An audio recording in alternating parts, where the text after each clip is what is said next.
You know what I find sad about the University of Florida Gators? Troops Smooch and the Dog Show. Another new episode is coming up tonight.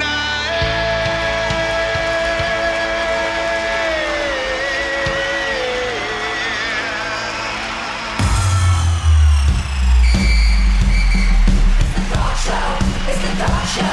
It's the Dog Show. It's the Dog Show. You're listening to the one and only Dog Show. Your hosts, Troop Brenson and Smooch Moncrief. That's right. Just two dudes talking Georgia football. Welcome, dog fans, to the one and only Dog Show with Troop and Smooch. And here we are. It is Florida week. The 6-1 top 5 ranked Georgia Bulldogs headed to Jacksonville this weekend, Smooch, to take on a 3-4 Florida Gators. And it's a weird, it's always a big week, but it's even stranger this year, just because of all the turnover. Yeah, you know, Everyone from Florida is stupid. Everyone from Florida is dumb. Yep. yeah, it's different this year. You've gotten there's been a coaching change made at the exact right time to try and ride whatever sort of emotional capital you can get off a midseason coaching change. It reflects the. We'll get into this deeper, but it certainly reflects the inadequacy, ineptitude of the Florida system, as well as their desperation to seek any sort of positive momentum going into this game, which should be a slow and painful execution, True Brenson. A slow and painful execution. And we'll talk about Florida and dig a little deeper into this ball game and the psyche that we expect. I don't even know. There's so many words that we could go into it. That could be a therapy session for Florida fans. Maybe they need one. I think they've needed one. We've seen them. We've seen their evolution over the past few years, and they figured out that they weren't that good, and they're a team or program that struggles to consistently put good football teams on the field and put good coaching staffs on the field, for that matter. We've enjoyed all of that. Yes. But it's been a weird, in mid-season is you don't typically see all these coaching changes at this point in the year, and there's so much money involved, which I don't care about. I really don't care how much money's involved. That doesn't affect me as a fan whatsoever. Right. Because they continuously find the money, whether it be to pay a buyout for a coach and his staff, or to pay players, they find money. So whatever. When the boosters start grumbling, they've already got the money, or they wouldn't be grumbling. But yeah, it's just a few weeks ago, Penn State and LSU were both top 5 teams. Wow. Just and maybe 5 weeks ago, I think they were both top 5 teams, and now both of them have fired their coaches. And we had a good feeling about LSU and Brian Kelly. I never really liked the dude, but I didn't have strong feelings whatsoever. So I watched that preseason thing, I think on Netflix, Any Given Saturday, I think it was, SEC. And I got a chance to really look at Brian Kelly. He was focused on as one of the teams, and the coaches didn't like him. And we even said it on the podcast, didn't like him, didn't buy him at all. He was not genuine, not authentic, and he came across as like a car salesman in a bad way. There's a lot of good car salesmen, and that's not Brian Kelly. And even his fans, and we follow some of the LSU fans on Twitter, they're friends of ours. Mm-hmm. They were actively rooting for him to be gone, just to be done, whatever. Get him out of here. Yeah, the term fit really comes to mind here. He just did not fit culturally. He did not fit. He does not fit in the SEC. I'm just going to go ahead and say it. He's not going to go to another SEC team and be successful. It's just there's a different way of doing things here. And at the moment, he said, "I'd like to welcome my family," or whatever it was he said in the Forrest Gump accent.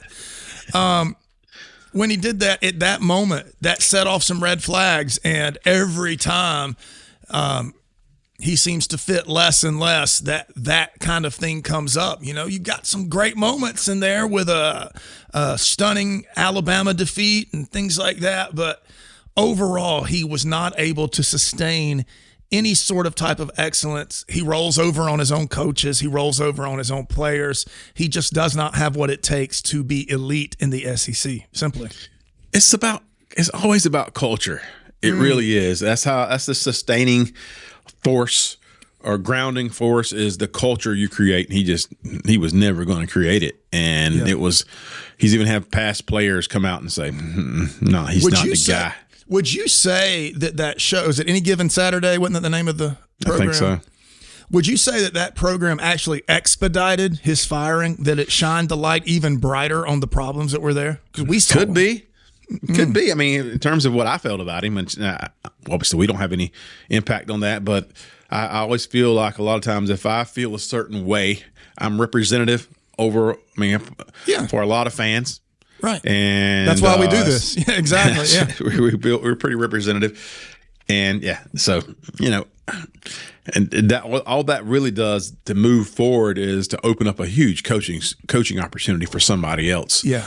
And, people are talking about Lane Kiffin. It just depends on how comfortable and how happy Lane Kiffin already is. Lane Kiffin is a coach and a personality that's a very attractive commodity. Yes. He's good at what he does, but he's also got a persona and just a way about him that is very likable. It's almost the antithesis of what Brian Kelly is. And a very good point. And so they're going to offer him. I'm sure they will. I just don't know if he'll take it. He might. He would take that over the Florida job. Florida got pushed backwards a little bit, and maybe even the Auburn job may come open as well. We don't know, but maybe not, just because there's so many openings right now, and it's going to create a void of quality candidates. The book on Lane Kiffin, the idea on Lane Kiffin was that he was a good play caller, a good strategist, but not a good leader. And he has certainly evolved. He's learned how to incorporate his personality, which is unique, into the culture of his team. And he's got something really nice brewing at Ole Miss. Does he want to walk away from that to go into a place with no culture and start all over? That's the question. I don't know. And the thing is, the thing about Lane that has catapulted him to where he is at this moment right now is more about his own personal growth as a person. Yeah. Not even just as a coach. And he's always been a good as coach. A man, He has had a ton of personal growth and things he's let go and things he's focused on and just matured. And you've heard people talk about it. We don't want to go into all that, but there's, it's not hidden that he's had a lot of growth and investment in himself into being a better dude. And he's so comfortable. He's not politically correct, but he's just so comfortable with himself, which is very attractive. And just from a dude to dude kind of a standpoint, we respect people who are themselves and they don't make apologies. Right. And he is that guy. And Kirby Smart enjoys him. Yeah. That's something to be said. Kirby Smart, who is the top coach in the country, top coach in the SEC, respected by everybody, really enjoys him some Lane Kiffin. They're friends. Yeah. And we've heard some other podcasts. I think Theo Vaughn did one a few months ago where they kind of talked about, it was with Lane Kiffin on there, and they talked about their relationship, and it's hilarious. It's good stuff. It's really good stuff. But yeah, so Lane is a hot commodity, but just the fact that he has evolved in terms of who he is may keep him from going to LSU if he's really happy with his family and where they are right now, and that's a priority for him. Then all the money they can throw at him, he's getting paid. I mean, extravagantly at Ole Miss. Well, if he stays at Ole Miss, he's going to get paid more. We know that. So he's getting a pay raise no matter what he does. So he's in a good spot. Yeah. So he is. But the hard thing about Ole Miss, when we're just talking about football, is they don't, even if they pay him well, they're a team that has not been able to recruit the same as other teams. Like LSU, Georgia, even Florida's in an area where they're going to have a lot of recruits available, and Ole Miss has had to really lean on the transfer portal. Right. And you just don't hit consistently enough on that. You just can't. Right. To sustain a top-notch championship level program. You don't. And if he's okay with that, then he's okay with that. But that's one of the things that you go to LSU, dude, you're going to be, there's no excuses. You're going to have everything at your in your reach to compete for championships. But it's just there's a lot that goes into it, and so that's the interesting part to me, Smooch, is if they offer it to him and he takes it, or if he doesn't, what it says, and to hear his commentary afterwards is very interesting. Right. Anyway. Yeah, and even walking off the field, right? He looks up to the fans and goes, "I'm staying," or "I'm not going anywhere," or something like that. I can't remember what his exact words were. He wasn't going to Florida, is what he said. Yeah, not Florida. Yeah, I can't blame him for that. But yeah, he can write his own check and he can choose his own job. That's a great place to be. And I would say from what we saw with Georgia Ole Miss the last 2 seasons, he's earned it. And I honestly don't think he goes anywhere. I'd actually at this point be surprised if he goes to either of those positions. Him going to Florida, the drama would write itself. That would be fun as a Georgia fan to have someone that can coach like that in a state full of talent and Georgia's most hated rival. That would be fun. But I'm almost positive he's not going there. The LSU job would have to be tempting because of the in-state talent. There's always about, 7 to 12 5-star receivers just hanging out in Louisiana every year. Always. And so for someone that loves to throw the ball around, you think that he would really dig on that. But I don't know. The one thing he's always been is a little bit unpredictable. He's always been in a state of growth and evolution, as you say. So who knows? I can't wait to see what they end up bringing into these 2 teams. I can guarantee you this, Troop, as we sit here tonight, Florida will get it wrong. Whoever they choose, it will be the wrong decision. Yeah, I got a feeling they end up with somebody like, is it Drinkwitz or something? Eli Drinkwitz. It'll be Stoops, Drinkwitz, one of those retreads. Something like that. Yeah. But we do play Florida this weekend, and their coaching, Boyd, does change things, and we don't yet know how that's going to impact the game this weekend. We have some intuition that with Napier gone, maybe a lot of people have already said this, so I'm not. This is not unique to what we think, but they may throw a little caution to the wind. You're going to see some. I think you're going to see if they got anything they've been waiting to pull out. Why wouldn't you pull it out now? Why wouldn't you throw some of these plays out there? Why wouldn't you really try to go fast and try to offensively do some creative things, whatever you have the ability to do? And they are a very talented team, and it's a weird Florida team, Smooch, because you look at every part of their team and there's talent everywhere. Yes, and they have the talent to be a top 10 team this year. There's something they are missing, though, that they aren't that team. And they have the athletes, they just haven't been that team to consistently do good things and not hurt themselves. And they'll do a couple of good things and they'll do something terrible. And they have done that all year long. I think that's a leadership thing. I think that's in terms of the details. Yeah. They do they can do some flashy stuff. They can run the ball. They got a good running back and ball. They have great wide receivers, and they got a quarterback who was a Heisman, preseason Heisman favorite. Yeah. So he has even for us, we were on the Lagway hype train before the season. So, and they have a defense that's performed all year. That's the most consistent thing they have done is have a defense who could do some things. And I'm not saying when you look at the efficiency, defense is not even better than Georgia's. But they have a defense that can do some things and have some players who, they got some injuries, but they got some players who give you pause. But they just haven't been able to focus on those details and the leadership of that. And that's probably why Napier's not there anymore, because from a week to week standpoint, you couldn't.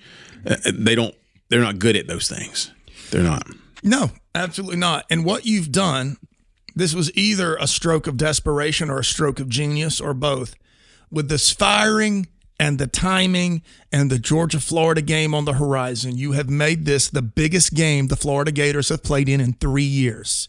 It's this Saturday, and it's against Georgia. You couldn't say that about Georgia. This is not the biggest game they've played in 3 years.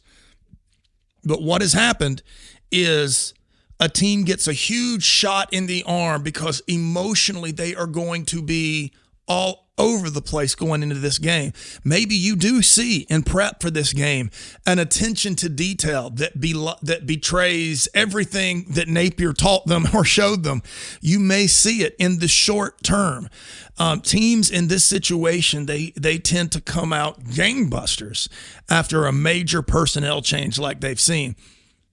So this is the biggest game Florida has played. Like you said, I fully expect for them to unload the arsenal. They're not going to leave anything saved for another team. They're not going to pull any players back because they want to have them later. This is their biggest game. Can Georgia match that? I suspect early on you're going to see Florida play like their hair is on fire. The problem is they haven't had a culture of discipline and a culture of detail and a culture of excellence taught to them. So what happens when you get to that famous second half deep water that Georgia is so good at?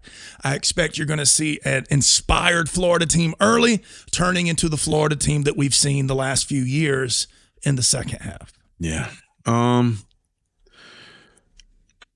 It's just like teams that have been successful against Georgia in the first half have been successful mainly because they have scouted Georgia very well.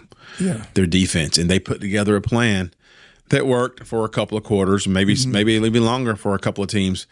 I just don't know if Florida. I don't know if with the disarray that they can do that. Yeah. I don't know if they're going to put together anything other than backyard football kind of a success. I don't know anything about Billy Gonzalez, really. I just know he's like one of those career assistant coaches type of thing. That's about all I know about him. Yeah, there's just so much going on there. The teams that have been successful against Georgia have really scouted Georgia and really have put together a plan and just stuck to it. And for a while, that worked. I just don't know if Florida is going to be successful in that way because, like I said, there's too much disarray with the coaching staff, and they really had to focus on themselves, which is what Georgia's doing for sure. And I do think they may have some success early, but the same things eventually will creep up unless they just put together a game of all games. And that's always possible when you got talent. You could put together a game for 4 quarters. But that's like saying that Georgia's not going to have any effect or impact on that. Georgia's still more talented than they are, way more talented. And they've got a quarterback who has come into his own in Gunnar Stockton and who you can depend on. You know what you're going to get from him. One of the most efficient quarterbacks in the country. Number 2, I think, in the country. Number 1 in SEC. Exactly. Looking at some of this, I think, was it Brent for Mo, who comes out with some of these statistics, and he has Georgia as the number 1. This sounds crazy because we watched this team offensively. Number 1 in the country in efficiency. Number 1 efficiency ranking in the country, ahead of Ole Miss, ahead of Alabama, and let's see, Florida's at 64. Georgia's number 1. Looking at the defense, Georgia is ranked 19th, even though we've had so much trouble, 19th in the country. Right. Georgia is efficiency. I don't know how he decides all that, but he is one kind of the go-to gurus for some of these statistics. Yeah. Auburn is not Auburn. Florida's ranked 22, so right behind Georgia, and from 19 to 22 in terms of defensive efficiency. And most of that was early in the year. You know, they had some really low scoring games early that helped skew that. I will tell you this: having a solid defense has not been a problem for the Georgia Bulldogs in the last month. Going against a solid defense, that has just not proven to be a problem. So Georgia doubled Auburn's score. Auburn is much higher rated, I believe, in defensive efficiency, somewhere around top 8, right? Something like that. And so I don't see where having this quality defense that Florida can flash from time to time is a problem. They are literally, I think you nailed it. They're going to have to make this a Thanksgiving Day backyard football game. and let the guys that can run around and throw the ball throw it to the guys that can run around and catch, and just hope for the best and throw caution to the wind. And you never know. Someone with nothing to lose sometimes is very dangerous, and that's the threat for Georgia going into this game. The threat, I guess, the flip side of that for Florida, if they do kind of feel like that, then they're gonna turn the ball over. They already do that when they're trying to be buttoned down. Mm-hmm. But without that, they're going to turn the ball over. Mm-hmm. And Georgia's not a team that has created a lot of turnovers, but they've had a lot of quarterbacks who were good at not turning it over, who are just protecting the ball. And their coaching staff really prepared for Georgia's defense and tried to, limit. I mean, they really, really took advantage of what they thought Georgia was going to do and did a good job of it. But then that dries up at some point. I'm all over the place on this game. I feel confident in Georgia's ability to win this game comfortably, but I do think the first quarter could get a little hairy. Yes. But like I said, if they can do 2 or 3 things, and as long as you keep them out of the end zone, make them try to kick field goals, they're gonna do some stupid stuff. They're gonna have penalties, and they're going to likely turn the ball over. So if you give them explosive plays, we've talked about this before.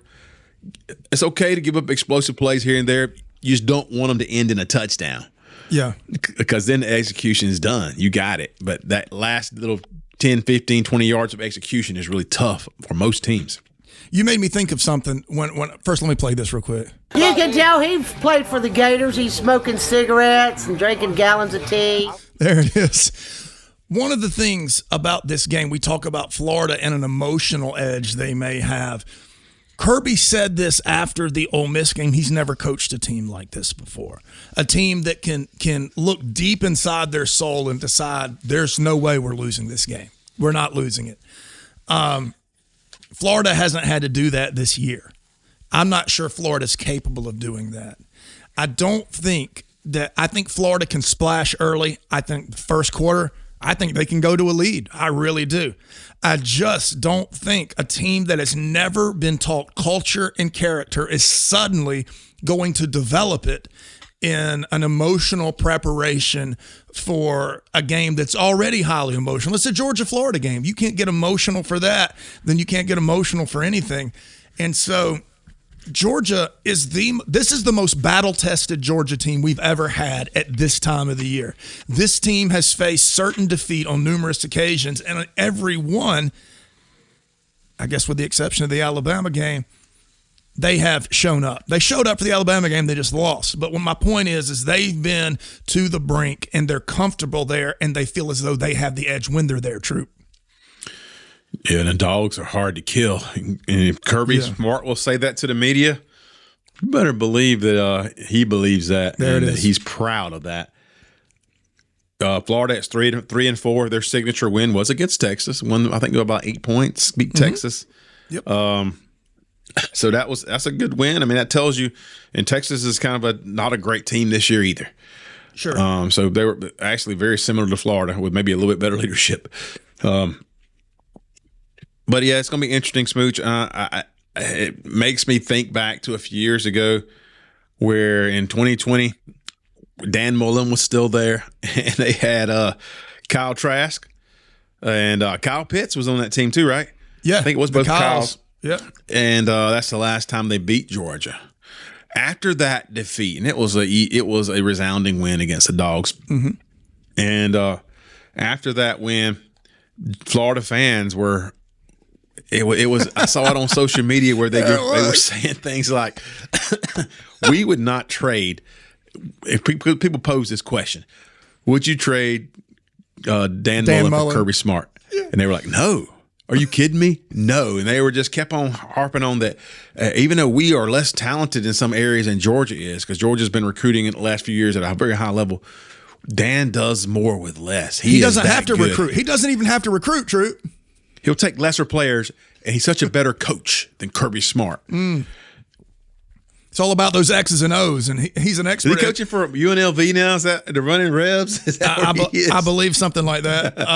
They got uniforms this year. That's awesome. Hey, he might be a candidate for some of these openings because one of these coaches that leave to go for other openings, other jobs, they're going to be open some spots there too. So Dan Mullen might be back in the mix for some of these marquee top jobs. Lord, I pray that you bring Dan Mullen back to the SEC, please. Yeah, please, he's just please.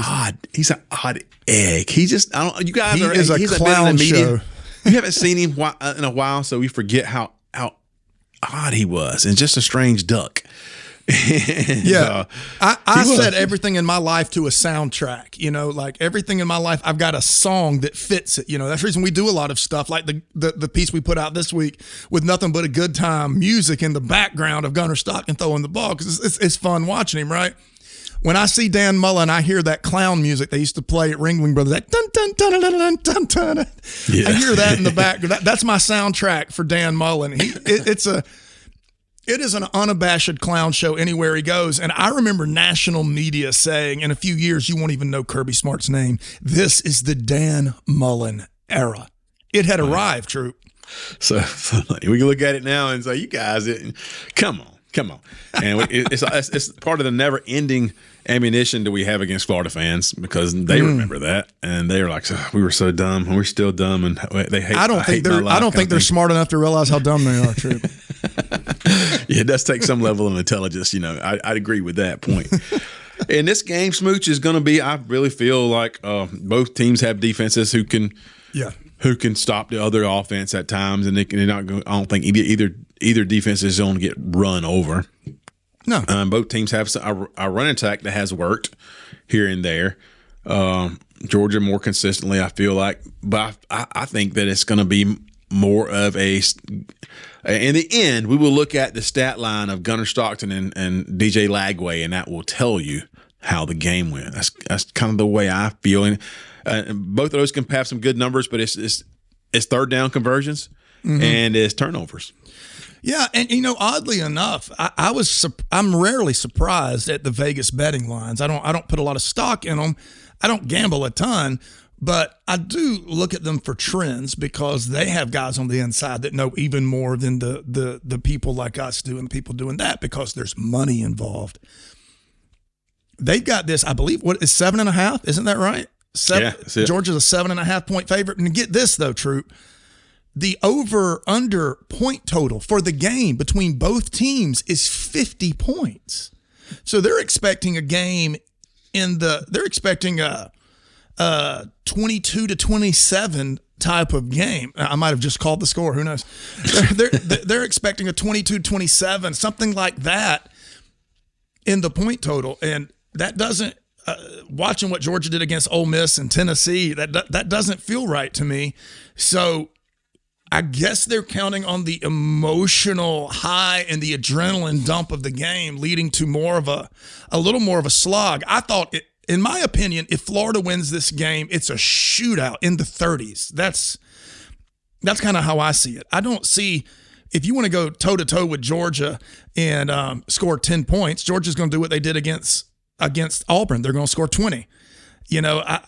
That's surprising to me. So I'm really interested to peer into the logic of the 7.5 point line and the 50. I think it's 50.5 is the over under for total points scored in the game.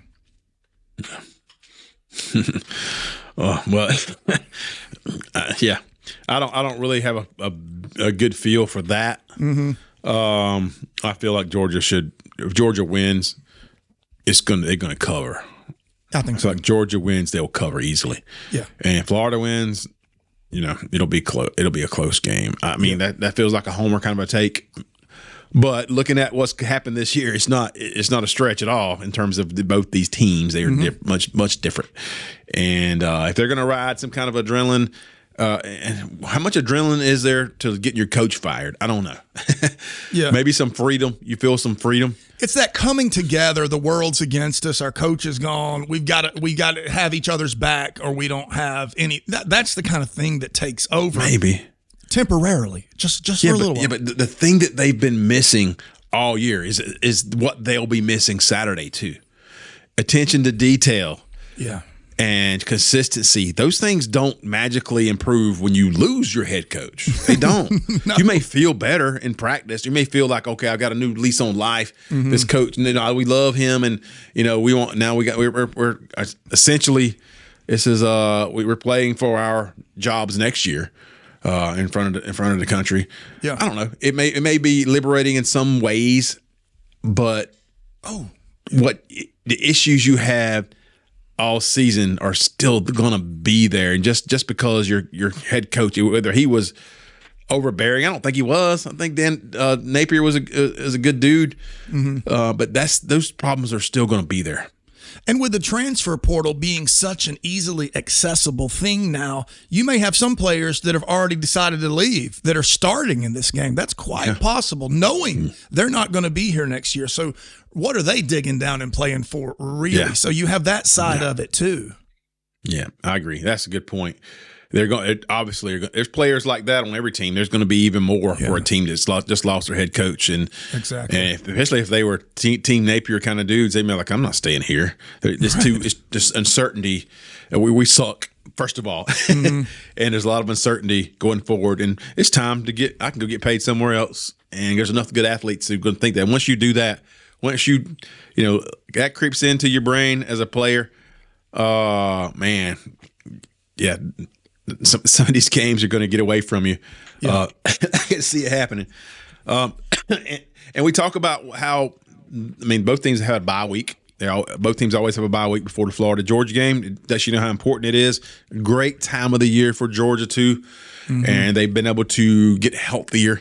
And to some of these younger players they've been dependent on, I assure you that they have given them a lot of attention on the bye week to improve some things and get better and take what you've learned in the past 5 or 6 games and let's go forward now knowing the things we didn't know. I think that the defense can improve. I don't think they're going to automatically have a pass rush that's top 5 pass rush. I think there's some things they can do, especially in the defensive backfield, that will dramatically improve. Because they are doing good things, but there's a few things like some of the pass interference, which they call man, for all the offensive holding they don't call. They love throwing that flag for PI, don't they? They're quick to call pass interference, right? And there's a real slant to generate offense this year. I've noticed that's really been holding. In the last 2 games, I can't think of a holding call that went the Dawgs' way on the offensive line. I can't even think of one. To your point, though, to really hammer home the point you just made, I think it's also obvious that a few coaches have sort of discovered how to approach Kirby's defense. I think from the Tennessee game to the Ole Miss game, it became obvious that there was a workable strategy to face the Georgia defense. I'm very interested to see with this bye week what Georgia puts in to sort of counterbalance that move.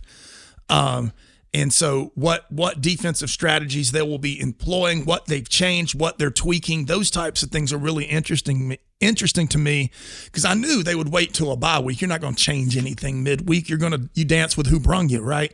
But they've got a chance to sort of counteract. There is some sort of move in the way teams are approaching Kirby's defense. So what does Kirby do going into this game to counteract it?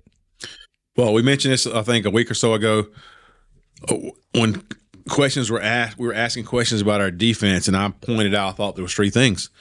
I thought that it was scheme. Georgia has a scheme that they just believe in. It's kind of a bend but don't break scheme. Don't give up explosive. Don't make mistakes. Don't give up explosive. And it was scheme. It was inexperience. So much youth in key positions. So much youth. And then the schedule was you're just so many offensive minded teams that had time to game plan for Kirby Smart. And Kirby's not hiding anything. He may disguise something. He disguises his defenses, but they kind of know what Georgia's trying to do. Sure. And you had some quarterbacks who were very good.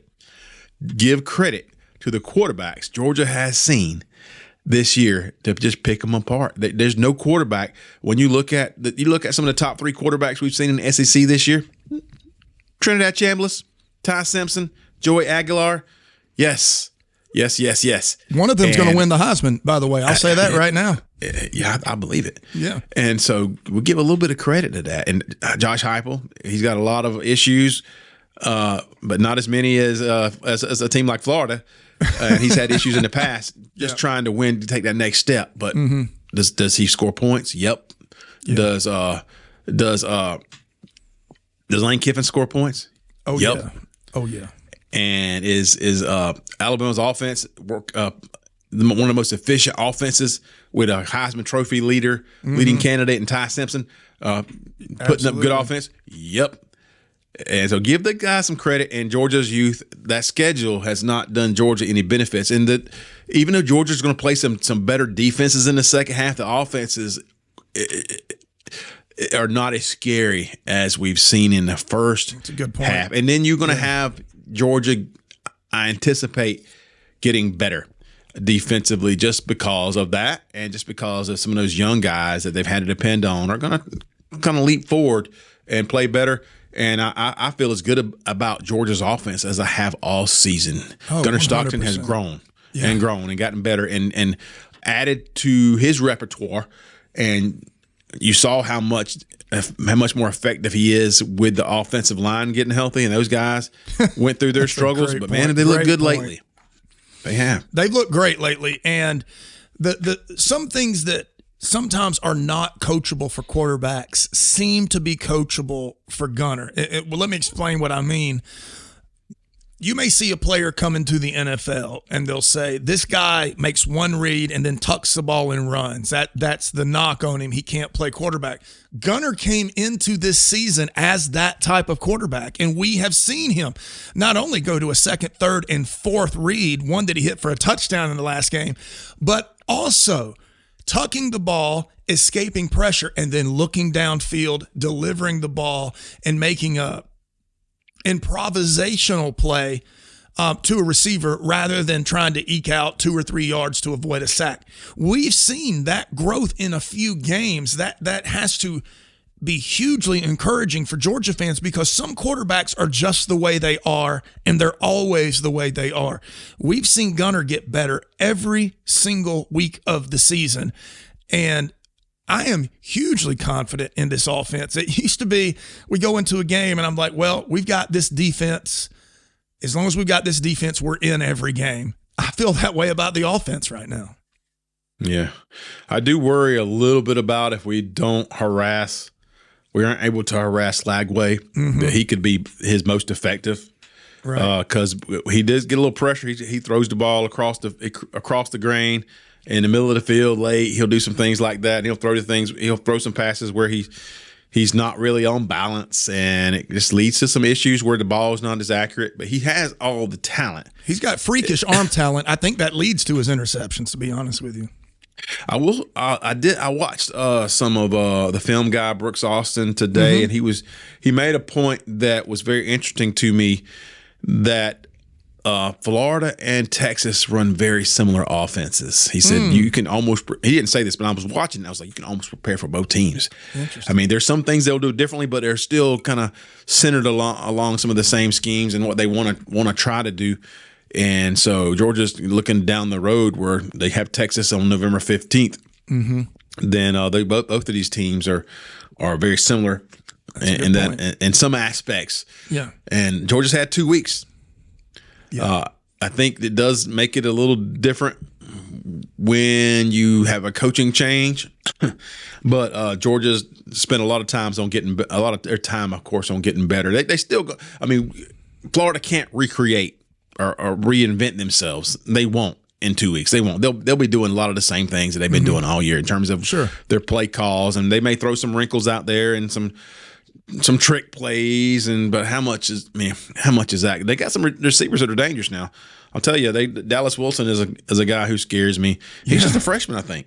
But and I think Eugene Wilson is another guy. Burnell Brown they got several wide receivers who are dangerous. Yeah, they're going to test you, and if they're just catch you in single coverage, man-on-man coverage, without much safety help, then they should take shots, and they probably will.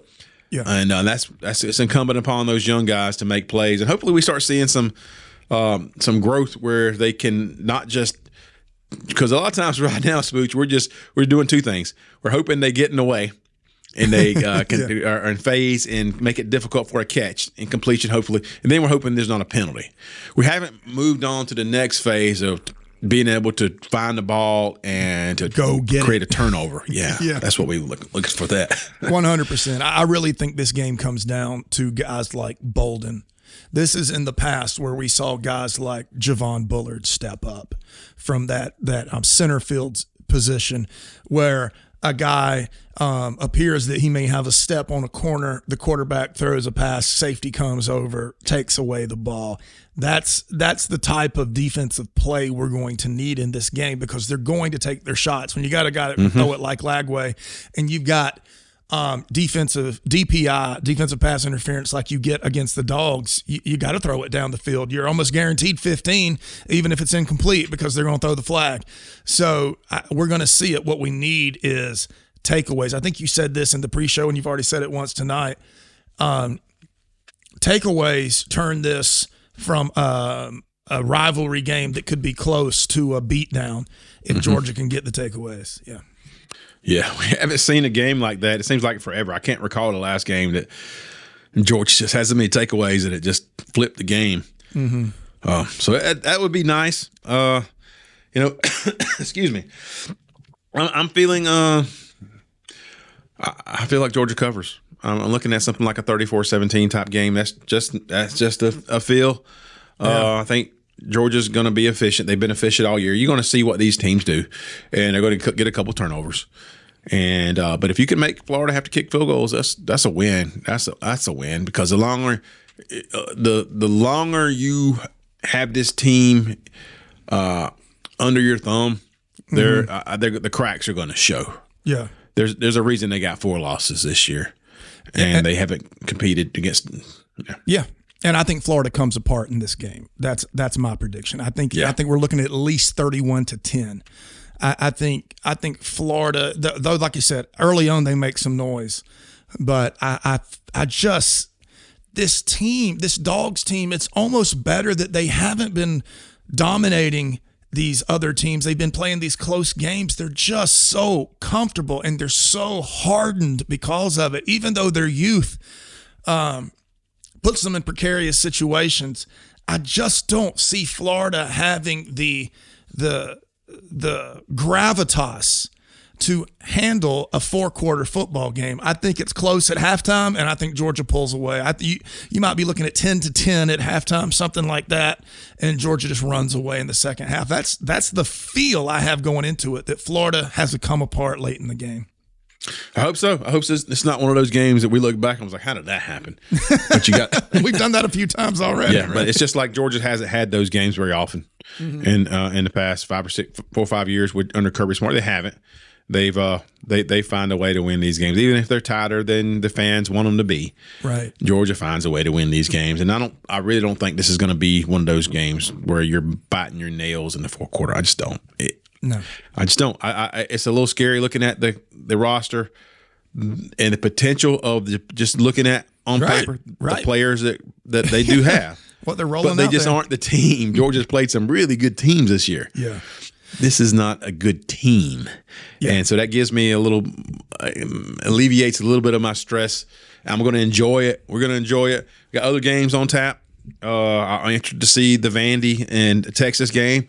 Texas may be without their starting quarterback.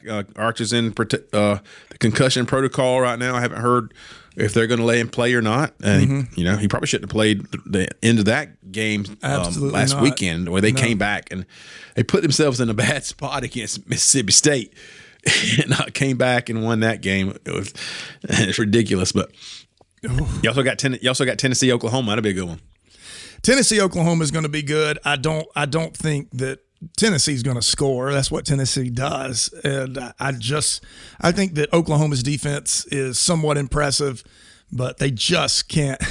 What is it they say about thoroughbred racehorses? He's got a lot of speed. He just can't handle the distance. I think that Tennessee's just going to come at you the whole time. I think that might be a game that's kind of put away late too. I like Vanderbilt to beat Texas. I'll call that right now. I think they beat them outright. I think they go in. I think that they're riding so much confidence, and you know that Texas is riddled with doubt, whether or not Arch plays. They know no matter how we keep trying to spin it, how the media likes to look at it, Texas has not lived up to expectations, even really close this year. They're a good team. They were portrayed as a great team and a favorite to win the national championship. That's not happening. They're going to fight and claw for a chance to even make the playoff this year. I think Vanderbilt goes in and ends Texas's season. That would a win by Vandy would put 3 losses on Texas, and Texas has still got A&M later this year, and A&M has looked like the best team. The SEC champion potential against Alabama matchup. But Texas's defense has been good this year, top 3 defense in SEC, and we'll see what. And they're playing at home, I believe. So, Vandy didn't look great. Was it last weekend against Missouri? Yeah. And that was I would say a slog. Yeah. But anyway, those are some games to pay attention. I know everybody's going to be focused on the 3:30 game on ABC. Come on, Georgia, Florida, and we get to see Gunnar Stockton and the boys. Watch the Gunnar Stockton hype train just keep getting bigger and bigger. It was always a good story. Yeah.